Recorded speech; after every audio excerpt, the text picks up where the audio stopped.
नमस्कार, मी ज्योती सूर्यवंशी. माझ्या life skill या चॅनलवर तुम्हा सर्वांचं मी स्वागत करते. आज आपण बनवणार आहोत पालक आणि पनीर.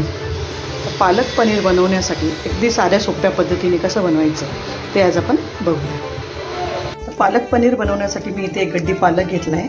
तो गरम पाण्यातून काढून थंड पाण्यात टाकून ब्लांच करून घेतला आहे. म्हणजे थोडक्यात त्याला ब्लांच म्हणतात. म्हणजे गरम पाण्यात उकळत्या पाण्यात टाकायचं, काढायचं आणि थंड बर्फाच्या पाण्यात टाकायचं.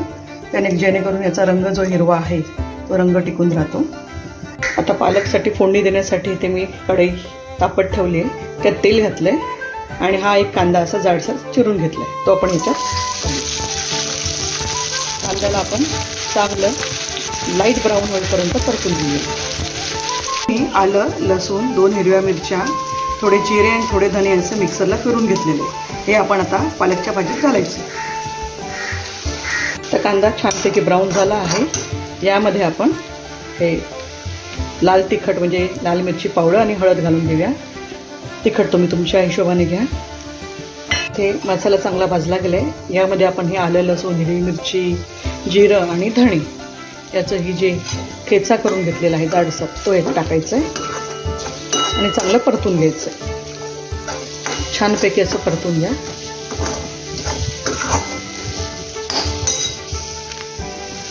त्यानंतर मी इथे हे 5-7 काजू आणि टोमॅटो यांची पेस्ट करून घेतलेली आहे. आधी काजू फिरून घ्या, नंतर त्यामध्ये टोमॅटो घालून चांगलं फिरून घ्या. आता ही पेस्ट आपण याच्यामध्ये घालायची आहे. जी पेस्ट केली आहे ती आपण याच्यात घालूया. यात थोडं पाणी घालावं लागेल आपल्याला. मिक्सरचं भांडं आहे हे धुवून आपण यात पाणी घालून घेऊया. आता ह्याच्यामध्ये आपण मिक्सरचं भांडं धुवून पाणी घातलेलं आहे आणि आता ह्याला आपण अजून थोडंसं पाणी घातलं तरी चालेल.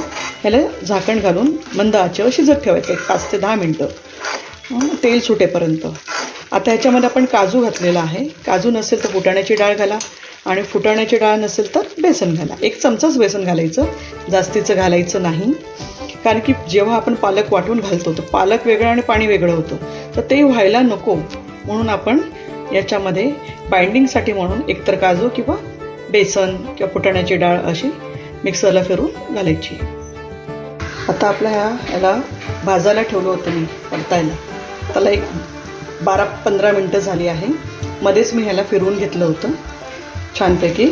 खाली जरा लागतं कारण की आपण ह्याच्यामध्ये जर काही काजू घातलं किंवा बेसन घातलं तर थोडंसं लागतं खाली. ते काही जळत नाही, थोडंसं लागतं.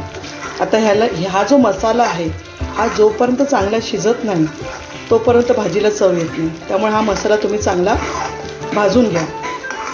हा भाजल्याशिवाय ह्याला भाजीला चव येणार नाही. त्यामुळे असं आपण भाजून घेतलेलं आहे.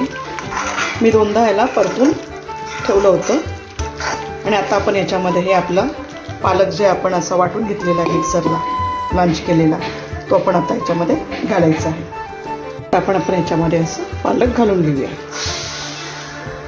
आता घट्ट किती ठेवायचं आहे, पातळ किती ठेवायचं आहे तुमच्यावर आहे. आता आपण याला मिक्स करून घेऊया. भाजीचा रंग आणि सुगंध खूप छान येत आहे. अगदी मस्त झाली आहे भाजी आपली. तर ह्याच्यामध्ये आपण थोडा गरम मसाला आणि मीठ घालून घेऊया. ह्याच्यामध्ये आपण मीठ आणि गरम मसाला घातला आहे त्यातच घालून चांगलं परतून घ्या. पालकला खूप शिजवायचं नाही, त्यामुळे पालकची चव बदलते. त्यापेक्षा त्याला पटकन 5 मिनटात म्हणजे आता घातल्यानंतर 5 मिनटंच आपण त्याला गॅसवर ठेवायचं. 5 मिनटामध्ये आपल्याला जे मीठ, गरम मसाला, पालक, पनीर जे काही घालायचे ते घालून घ्यायचं. आता याच्यामध्ये तुमच्याजवळ असेल तर कसुरी मेथी घाला, नसेल तर काही प्रॉब्लेम नाही आहे. आता याच्यामध्ये फ्रेश क्रीम घालतात. आता फ्रेश क्रीम आपल्याकडे काय नसतं रोज अवेलेबल. तर आपली जी दुधावरची साय आहे ती साय आपण मिक्सरला फेटून घ्यायची, फिरून घ्यायची आणि ती पाहिजे तर ह्याच्यात घालायची किंवा आयत्यावेळी जेवताना त्याच्यावर घातली तरी चालते. ही माझ्याकडे कसुरी मेथी आहे तर ही मी तिला असं कुस्करून घालते. तुमच्याकडे नसेल तर कोथिंबीर घाला, काही हरकत नाही. तर ह्याच्यावरती आपण थोडंसं बटर घालून घेऊया. आपण फोडणीमध्ये बटर घातलेलं नाही आहे.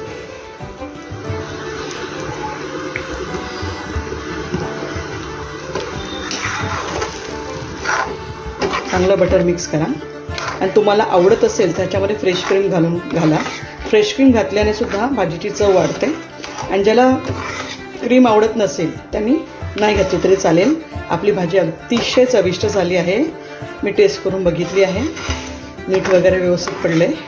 भाजी अतिशय छान झाली आहे. तर अशा प्रकारे तुम्ही पटकन अशी पालक पनीरची भाजी बनवून बघा. आणि आवडली तर माझं चॅनल सबस्क्राईब करा, लाईक करा आणि शेअर करा. आणि प्लीज चॅनल सबस्क्राईब करा, म्हणजे मी नवीन नवीन जे घरगुती जे आपल्या साध्या सोप्या रेसिपी आहेत त्या टाकत जाणार आहे, तर त्या तुम्हाला बघायला मिळतील. तर माझ्या चॅनलला सबस्क्राईब करा. थँक्यू. आता हे बघा, माझ्याकडे अशी ही साय काढलेली आहे, दुधाची साय. ही ताजी साय आहे, 1-2 दिवसाची. तर हिला आपण काय करायचं, आता एवढी काही लागणार नाही आपल्याला. तर जेवढी लागणार असेल ती आपण मिक्सरमध्ये फेटून घेऊया. मला मिक्सरमध्ये टाकून फेटून घ्यायची. आणि ही आपण आयत्या वेळी भाजीमध्ये ज्या वाढून घेऊ भाजी त्यावेळी घालायची. आपण जर साय अशी काढून ठेवली तर ते आपल्याला अशा पनीरची भाजी केली, पालक पनीर केली, पनीरच्या कोणत्याही भाजीमध्ये वापरता येते. किंवा आपण बासुंदी करतो, आपले गोड पदार्थ करतो, त्यामध्ये सुद्धा ही साय वापरता येते. एरवी आपण ही साय एवढी खात नाही. मग ती साय जर तूप काढत असाल तर चांगलंच आहे, पण तुपाबरोबरच आपल्याला ही साय अशा पद्धतीने पण वापरता येते.